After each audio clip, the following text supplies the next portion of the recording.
का जो इम्पैक्ट है हम सबको फील होने वाला है, हम तभी इसको पहचान सकेंगे।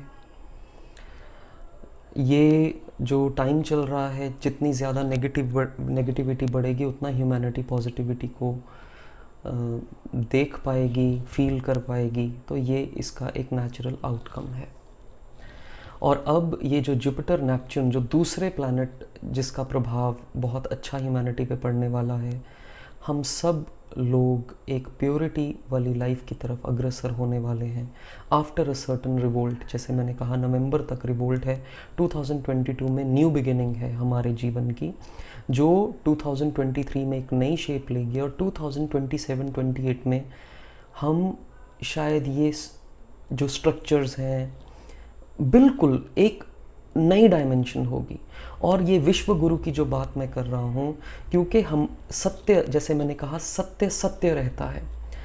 जो व्यक्ति अपने अंदर ट्रूथ को रियलाइज़ करता है या परमात्मा को पा लेता है, उसको परमात्मा गिफ्ट के रूप में कुछ ना कुछ देता है, जो वो ह्यूमैनिटी को सेवा के रूप में दे देता है। वो उसको एक काम दिया जाता है कि ये तेरा काम है, जो तुझे गिफ्ट मिला तो शेयर कर दे, क्योंकि हमारा कुछ नहीं है। आज की डेट में हम सब चीज़ों के लिए पैसे लेते हैं। हम सो कॉल्ड प्रोफेशनल बन गए हैं। अब ये प्रोफेशनलिज्म की धज्जियां उड़ने वाली हैं, आप देखेंगे। हम सब मानवता के कल्याण के लिए इकट्ठे होने वाले हैं, अपनी अपनी ऊर्जाओं के साथ। अगर कोई एस्ट्रोलॉजर है तो पैसे के लिए नहीं, वो भले के लिए काम करेगा। अगर किसी को कोई विद्या है, हम सब इकट्ठे होकर एक समाज का निर्माण करेंगे, और वो पैसे के लिए नहीं होगा। Money will not be the consideration, you will see. नई भूमि को प्रकृति से दोबारा उपजाऊ किया जाएगा। जो डीएपी, प्रेजर्वेटिव्स और ये इंसेक्टिसाइड, पेस्टिसाइड, हमने सारा फॉरेन कल्चर जो अडॉप्ट किया, ये सब बॉयकॉट कर दिया जाएगा। इसकी पोल, मैं क्षमा करें पर मैं ये कहूँगा कि आप देखते चले जाएं और आप हैरान होंगे। पॉलिटिक्स ख़त्म होने वाली है। अजीब लगता है ना सुनने में, पॉलिटिक्स ख़त्म होने वाली है। कोई पॉलिटिकल रूल का इम्पैक्ट नहीं पड़ेगा ह्यूमैनिटी पे, क्योंकि समाज स्पिरिचुअलिटी से, प्रेम से चलेगा। आप मान लीजिए आपके सामने कोई व्यक्ति है, आपके मन में क्रोध ही नहीं आया और वो गलत कर ही नहीं रहा, लेकिन जिसके अंदर नेगेटिविटी ज्यादा है, हो सकता है उसकी सफाई हो जाए। अगर उसमें थोड़ा सा भी सत्व है तो वो बच जाएगा वीक बॉडी के साथ, लेकिन वो रिकवर हो जाएगा। जिसकी बॉडी बहुत ज़्यादा नेगेटिव है, उसको बहुत ज़्यादा कष्ट झेला जा सकता है, और हो सकता है उस व्यक्ति को ही शरीर छोड़ना पड़े इस समय में, नवंबर तक। तो जो लोग पुराने ऋषि मुनि थे, वो जो सत्य से, उनके अंदर जो भी परमात्मा से कनेक्टिविटी जुड़ी, उन्होंने ग्रंथ लिखे, उपनिषद लिखे, सब कुछ। ये क्यों नहीं डिस्ट्रॉय हुए? आप सोच सकते हैं कितनी चीज़ें अंग्रेज़ों ने डिस्ट्रॉय की, मुगलों ने डिस्ट्रॉय की, सब कुछ डिस्ट्रॉय किया। कुछ चीज़ें आज भी 2000, 3000, 4000 सालों से टिकी हुई हैं, क्योंकि उनमें एसेंस ऑफ ट्रूथ है। Truth never dies. The essence of truth in them is not letting them die. Ayurveda, Charaka Samhita, Vagbhata Samhita, Mahabharata, Ramayana, इसको गुरु ग्रंथ साहब जी, गुरुओं की धरती, वी आर ब्लेस्ड कि ये भारतवर्ष में इतने गुरु, इतने महात्माओं ने जन्म लिया। ये सबकी वाइब्रेशंस अब हमारे, ये सबकी विद्याएं अब हमारे काम आने वाली हैं। और क्योंकि भारतवर्ष से बाहर के इलाकों में उनके डीएनए में ये नॉलेज नहीं है, वो बेचारों को दिक्कत आएगी, परेशानी आएगी, प्रॉब्लम्स आएंगी, उनको ये दिक्कत ज़्यादा आएगी। वो बार बार वैक्सीनेट होने की भी कोशिश करेंगे। वैक्सीनेशन से जिनमें प्योरिटी होगी, वो इंडिया की तरफ अट्रैक्ट होते चले जाएंगे, क्योंकि उनको स्ट्रॉन्ग फीलिंग होगी कि वहाँ अच्छा एनवायरनमेंट है। इंडिया में 6 सीजन्स हैं, वहाँ पे इतनी ज़्यादा गर्मी भी नहीं पड़ती है, इतनी ज़्यादा ठंड भी नहीं, हर चीज़ समता में है। आप देख रहे हैं कि ये मई का मंथ चल रहा है और इतनी गर्मी नहीं पड़ी है। पिछले साल भी नहीं पड़ी, वो तो हम लॉकडाउन को कह सकते हैं कि पोल्यूशन नहीं था, कुछ नहीं था। और मैं आपको ये भी कहना चाहूँगा, गाड़ियाँ बैन होंगी, जो इंडस्ट्रियल रेवोल्यूशन भी आएगी, हम वो चीज़ें बनाएंगे जो प्राकृतिक होंगी, स्कूल्स बंद होंगे, हम मूवीज़ नहीं देखेंगे, प्रेजर्वेटिव फूड बंद होगा। सबका खराब टाइम आ गया, इम्प्योर चीजों का, ऑल इन ऑल इम्प्योर लोगों का, इम्प्योर चीजों का टाइम खराब आ गया है। और प्रकृति मानवता को एक नई एवोल्यूशन, स्पिरिचुअल कॉन्शियस एवोल्यूशन में लेके जा रही है। मैं ये नहीं कहूंगा इसकी आप तैयारी करें, क्योंकि प्रकृति खुद ही करवाएगी, लेकिन आप थोड़ा अपने जीवन में पॉजिटिव चीज़ें स्टार्ट करें। सेवा का भाव भी अगर क्रिएट करेंगे तो वो भी हमारी बॉडी में हॉर्मोन्स ऐसे हॉर्मोन्स, ऐसे जो चीज़ें रिलीज़ कर देगा जो कि वो भी हमें पॉजिटिव इम्पैक्ट देगी। तभी कहा जाता था हमें, गॉड इज़ लव, हमेशा प्रेम में रहो, क्योंकि आप प्रेम के हॉर्मोन्स रिलीज कर रहे हैं। आप स्ट्रेस में हैं, आप 24 घंटे घिरे हैं लोन से, किश्तों से, तो ये लोन्स हैं, ये सब बैंकिंग सेक्टर, ये सब के लिए टाइम खराब आ रहा है। हम खुद देखेंगे 2022 के अंत से पहले और इसी साल के अंत से पहले। जितनी जल्दी हो सके नेचर से जुड़ें, प्रकृति से जुड़ें, ग्रीनरी में जाएं, पहाड़ों में जाएं जहाँ ज़्यादा टावर्स ना हो, ये सब ना हो, ये सब ढह जाएंगे। आप देखेंगे न्यू स्ट्रक्चर्स बनेंगे, शहर विलेजेस जैसे बनेंगे, डिमोलिश होने वाली है सब चीज़ें, बहुत सारी चीज़ें। टेम्पल्स हेल्प करेंगे हीलिंग की तरह, हॉस्पिटल्स नहीं करेंगे, आयुर्वेद चिकित्सालय बनेंगे, आश्रम बनेंगे, गुरुकुल ही बनेंगे। तो ये सब चीज़ों की प्रेडिक्शन, मैं इसको प्रेडिक्शन नहीं कहूँगा, मैं इसको कहूँगा it is grace of God. और जो लोग लेफ्ट ब्रेन ओरिएंटेड हैं, लॉजिकल माइंडेड हैं, धीरे धीरे इन रियलिटी अगर मैं साइंटिफिकली कहूँ तो ये जो टाइम आ रहा है ये right hemisphere of the brain का आ रहा है।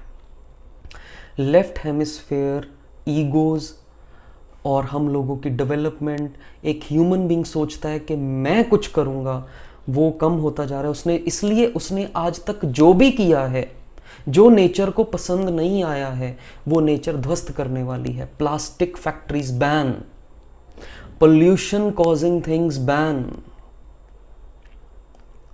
ये सब होने वाला है, आप देखेंगे।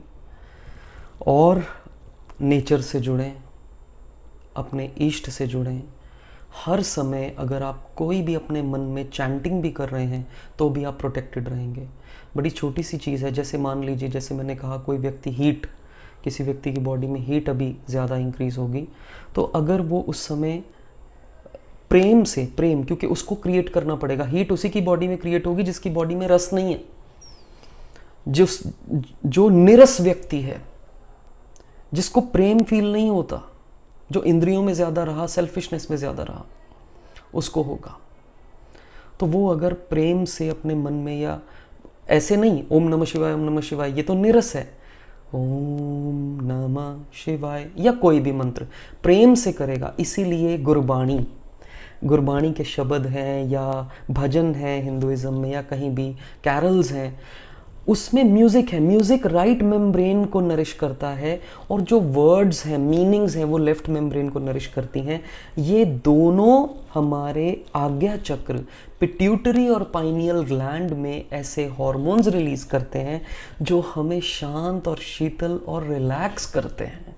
इसीलिए मैंने कहा कि अब लोग म्यूज़िक थेरेपी, कलर थेरेपी, छोटी छोटी चीज़ें, ये मौली बांध कर भी आपकी बॉडी में, अगर आपकी बॉडी ठंडी हो गई है, आप ये मौली बांध लें।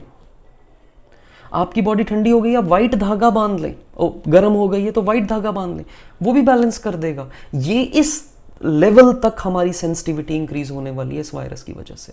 और फिर नेचुरल है, हम टेक्नोलॉजी को जैसे जैसे ह्यूमैनिटी इवॉल्व करके इसको फील कर लेगी, हम इसका रिवोल्ट करेंगे, और रिवोल्ट करने के बाद इन चीज़ों का, लैपटॉप्स का, फ़ोन्स का, इन चीज़ों का कोई मतलब नहीं रह जाएगा। हाँ, उतनी चीज़ हम रखेंगे जिससे एनवायरनमेंट को फ़र्क ना पड़े, और उससे संबंधित हम इतना अच्छा कुछ करेंगे। जैसे हम कहते हैं कि अगर एक पेड़ काटते हो तो 100 पेड़, 10 पेड़ लगाओ, लेकिन नहीं, अब हम शायद पेड़ों की कदर करना सीखने वाले हैं। ये पेड़ों की बद्दुआएं हैं, ये ज़मीन की बद्दुआ है जो होने वाला है। आपको लग रहा होगा I am becoming very aggressive in my talk, but I just want to say we will see, we will see, right. बहुत सारे इवॉल्व सोल्स हैं जो सामने ही नहीं आते हैं, सामने नहीं आते हैं। चलिए वो भी आएंगे सामने, वो आएंगे, और वो ह्यूमैनिटी का, I am waiting for that day जब ह्यूमैनिटी उस तरफ मूव करेगी। ज़मीन की बद्दुआ, सॉइल की बद्दुआ, प्लांट्स की बद्दुआ, ये सब चीज़ें, फार्मर्स की बद्दुआ, ये सब चीज़ें आप देखते चले जाएं। और मैं आपको एक और चीज़ कहूँगा, यहाँ गुरुओं ने जन्म लिया, कितनी टीचिंग्स दी। गुरु नानक देव जी ने, सब गुरुओं ने, सब सूफियों ने, सब भक्तों ने, गुरु ग्रंथ साहिब जी की जो टीचिंग्स हैं वो तो है ही सबसे बड़ी, के सबसे ऊपर नाम है, परमात्मा का नाम। और शायद हमारी सेंसिटिविटी इतनी बढ़ने वाली है कि हमें वो परमात्मा की का जो असली नाम है, असली सिमरन है, असली उनका एसेंस है, उनकी वाइब्रेशंस हैं, वो भी प्योर सोल्स को फील होने वाली हैं। तो ये है ही उन लोगों का टाइम जो प्योरिटी से जुड़े हैं, और वही हील करेंगे सारी ह्यूमैनिटी को इकट्ठा होकर। तो ये मैं आपको मैसेज देना चाहता था। इसमें प्रेडिक्शंस भी थी, इसमें कुछ गाइडेंस भी थी। इसमें मेरा मेन मकसद है कि घबराएं नहीं। किसी को कोई भी दिक्कत आती है, मैं वीडियो के स्टार्टिंग में और एंड में मैंने नंबर दिया है, आप हमें फ़ोन करें, ठीक है। और घबराएं मत, हर चीज़ का हल हो जाएगा, आपको हॉस्पिटल जाने की ज़रूरत नहीं पड़ेगी। मैं बहुत स्ट्रांगली कह रहा हूँ, हॉस्पिटल जाने की ज़रूरत नहीं पड़ेगी। हाँ, अगर आपकी बॉडी में बहुत ज़्यादा नेगेटिविटी है तो नेचर आपको अपने आप वो प्रकृति में लेके नहीं आएगी। वही व्यक्ति प्रकृति की चीज़ों से ठीक हो जाते हैं, ठीक है। आप मान लीजिए कुछ व्यक्ति, अब जैसे सेंसिटिविटी इंक्रीज होगी, कुछ व्यक्ति एक सिंपल सी गिलोय खाकर ठीक हो जाता है उनका बुखार, ठीक है। और कुछ व्यक्तियों को डोलो 650 या बहुत ऐसी जो भी फीवर की मेडिसिन है वो खा के भी जल्दी ठीक नहीं होता है। तो व्हाट डज़ इट मीन, जिनकी बॉडी में ब्लॉकेजेस हैं, उन्होंने स्ट्रेस बहुत ज़्यादा क्रिएट किया, स्ट्रेस हार्मोन बन गए, ब्लॉकेजेस बहुत बन गई, और डिज़ायर ओरिएंटेड लाइफ ली, desire itself create stress. आप मतलब जिसको बोलते हैं माथे पर हमेशा शिकन रहना, क्योंकि टेंशन में हो, क्योंकि टारगेट ओरिएंटेड, हमने अपने माइंड को कंडीशन कर लिया टारगेट ओरिएंटेड लाइफ से, और यही गुलामी थी।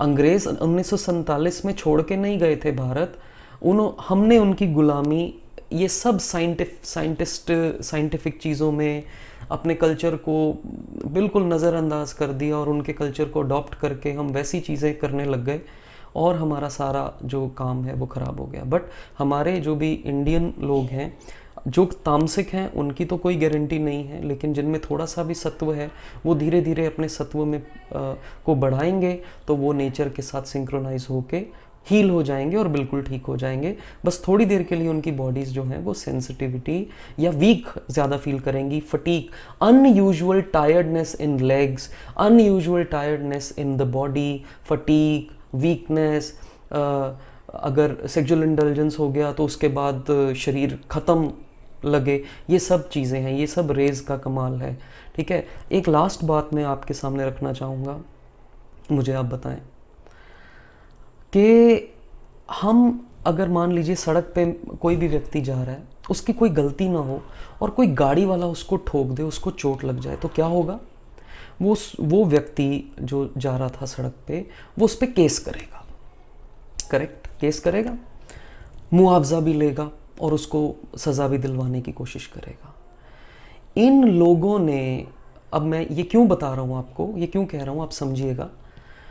ये लोगों ने जो एक्सपेरिमेंट्स किए रेज के साथ पिछले 100 साल से कर रहे हैं, ठीक है, टेक्नोलॉजी के नाम पर, ठीक है, तब किया, अब अवेयरनेस जागी है तो अब ये काम हो जाए तो अच्छा है। 1945 में हिरोशिमा नागासाकी इन्होंने एटम बॉम्ब का किया। मैं इन सबको एक ही ले रहा हूँ। इट इज़ लाइक ये अलग अलग नेशन ज़रूर हैं, लेकिन ये कहीं ना कहीं मिली भगत से ही चलते हैं। वन वर्ल्ड गवर्नमेंट ही समझिए आप। और अब ये गवर्नमेंट वर्ड जो है ना, ये गवर्नेंस जो है, ये ट्रांसफॉर्म होने वाली है। अब वन वर्ल्ड गवर्नमेंट नहीं होगा, अब स्पिरिचुअल गवर्नेंस आने वाली है, जिसका ऑर्डर हमारे थर्ड आई से नेचुरली ऑपरेट होगा। यानी कि आपके अंदर से ही आवाज़ आ जाएगी क्या करना है क्या नहीं करना है। ठीक है ना। तो ये जो हम केस कर देते हैं दूसरे व्यक्ति के ऊपर जब प्रॉब्लम आती है, ये सभी गवर्नमेंट्स को पता था कि ये सब होना है, नेचुरल है, ऐसे ही थोड़ी ना, सबको पता था। इल्ज़ाम लगा दिया चाइना पे। WHO है जी, सब कलेक्टिव मेंबर हैं इसके, वो कह रहे हैं अब ये म्यूटेट हो रहा है, अब ये है, अब वायरस ख़त्म नहीं होगा। वायरस तो ख़त्म होना ही नहीं है, वायरस तो अब म्यूटेट होना है बस, ये ख़त्म नहीं होना है। ये मास्क या कुछ भी है, ये सिर्फ टेम्प्ररी है कि लोग जितना ज़्यादा धूप में निकलेंगे।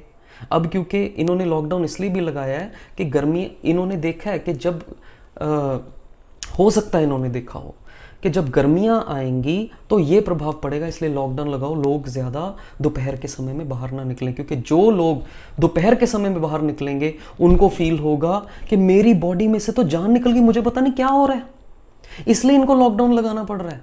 क्योंकि एकदम से जब बहुत सारे लोगों को हो जाएगा, बहुत सारे लोगों को ये चीज़ होगी तो संभलेगा नहीं सब लोग सबसे पहले, क्योंकि कंडीशन कर दिया ना हमारा माइंड, हम हॉस्पिटल भागेंगे, हॉस्पिटल में बेड्स नहीं होंगे, इलाज नहीं होगा और सब गड़बड़ हो जाएगी। पर आप पैनिक ना करें। अगर आपने पैनिक किया, आप राई का पहाड़ बना लेंगे अपनी बॉडी का।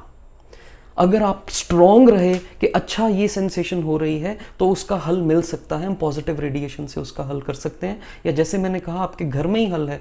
आप थोड़ा, अगर आप मेडिटेटिव या थोड़ा डिवोशनल, अगर आप डिवोशन में भी थोड़ा चले जाएंगे तो भी आपकी बॉडी हील हो जाएगी। ठीक है ना, यहाँ तक सेंसिटिविटी हमारी बढ़ेगी। तो जैसे मैंने कहा मुआवजा मांगते हैं, ये सभी गवर्नमेंट्स ने मिलकर पूरी ह्यूमैनिटी के साथ ये एक काम खराब किया है। क्या इनको मुआवजा नहीं देना चाहिए? किसने इनको परमिशन दिया? इनको किसने परमिशन दिया कि ह्यूमैनिटी के साथ आप ये चीज़ करो और चुप करके करो और ये शो कर दो कि चाइना में गलती से हो गया? ये चीज़ें गलती से होती हैं, ये चीज़ें गलती से नहीं होती हैं, ये चीज़ें क्रिएट की जाती हैं। तो ये पॉपुलेशन में भी इनका एजेंडा ये भी रहा हो कि पॉपुलेशन हमने कम करनी है। इनको पता तो है ये सर्वाइवल ऑफ द फिटेस्ट होगा, तो जिन लोगों की बॉडीज़ गंदी हैं वो सब चले जाएं, ओल्ड हैं चले जाएं। मुझे मेन दुख इस चीज़ का है, लॉकडाउन लग गया और छोटे बच्चों की क्लासेस लग रही हैं जी, इस पे फ़ोन पे लग रही हैं, लैपटॉप्स पे लग रही हैं, रेडिएशन एमिट हो रहा है, बेचारे छोटे बच्चों पे क्या बीतेगी, उनकी बॉडीज़ कितनी सेंसिटिव हो जाएगी। हिरोशिमा नागासाकी का मैं एग्जांपल दे रहा था, एटम बॉम्ब टेस्ट किया, जेनेटिकली उनके डीएनए में इतना बदलाव आया, भयंकर बदलाव आया, उनकी आगे 3 पुश्तों तक उनके जो किसी की आंख खराब है, बाहर निकली हुई है, आप देख सकते हैं। एक बुक लिखी थी एक साइंटिस्ट ने, रिटर्न टू नेचर, ऐसी ही कोई बुक थी, शायद मुझे पूरा नाम नहीं याद है, शायद रिटर्न टू नेचर थी, और उसमें उसने लिखा है कि जो लोग वैक्सीन से मरे, वो जो लोग भी मरे वो वॉर में नहीं मरे, कुछ लोग वो हमारे इंजेक्शन से मरे। हमने बहुत सारी ऐसी चीज़ें बनाई, हमने वो लगाए और उससे लोग मरे। उसमें उन्होंने कन्फेशन किया है, अलग अलग डॉक्टर्स ने, अलग अलग टीचर्स ने। क्या उस समय की पढ़ाई में वो मास्टर नहीं थे? बहुत अच्छी उन्होंने पढ़ाई की थी। ये पढ़ाई कौन बनाता है? पहले तो ये सोचे ना हम। कोई भी व्यक्ति कुछ भी बनाएगा, उसको लैब में सिद्ध कर लेगा, ये देखो ऐसा हो रहा है, और उसको पढ़ाई बना दिया जाएगा। हम लोग मतलब आज तक भेड़ चाल, इंडियन पीपल हैड बीन, हमारे डीएनए में इतनी एक प्योरिटी थी कि हमने प्रेम करना सीखा था, इसलिए हम मानते थे, ब्लाइंड फेथ भी करते थे। ये अभी भी हमारे जीन्स में कहीं ना कहीं है। और उनकी स्टडी को हमने एज इट इज़ अडॉप्ट कर लिया और बस हम लकीर के फ़कीर बने। जो वो सिखा रहे हैं वो हम बोल रहे हैं, वही मेडिसिन लिख रहे हैं, वही सारा कुछ। कभी खुद का दिमाग यूज़ ही नहीं किया। अब हमें अब हमारे टाइम आ गया दिमाग यूज़ करने का, ये अपने आप हो ही जाएगा। तो मैं आपसे सिर्फ, मैं बहुत सारी बातें हैं, शायद और भी बातें होंगी जो मैं आपके समक्ष रखूँगा, पर ये अवेयरनेस और ये एस्ट्रोलॉजिकल जो एनालिसिस है, ये वाइब्रेशन ऑफ प्लैनेट्स हैं, ये सब चीज़ें, बिकॉज अब हम कहें जी, कुछ लोग हैं जी जो कहते हैं कि हम तो मानते नहीं जी एस्ट्रोलॉजी में। ना मानो, प्लैनेट्स तो है ना। आप मोबाइल को भी मत मानो, आप मोबाइल के टावर को भी मत मानो। टावर कोई हाथ में लेके थोड़ी ना घूमता है कि ये रहा टावर, ये लीजिए, है ना। रिमोट कंट्रोल से चैनल चेंज करते हो ना टीवी का, पंखा ऑन करते हो ना, कहाँ है टावर, दिखाओ मुझे, ठीक है ना। अगर आर्टिफिशियल सैटेलाइट्स की वाइब्रेशन, फ्रीक्वेंसी, रेडिएशन का इम्पैक्ट ह्यूमन बीइंग क्रिएट करके टेक्नोलॉजी यूज़ कर रहा है, नेचुरल घूम रहे हैं वहाँ पे, और आपने अगर थोड़ी बहुत साइंस पढ़ी है तो आप देख लीजिएगा, जब क्रिएशन क्रिएट हो रहा था, जो फर्स्ट एटम कभी बना होगा उसी से सब कुछ बना है। तो हम सब लोग उसी से बने हैं, स्टार डस्ट भी उसी से बनी है, हम स्टार डस्ट ही हैं।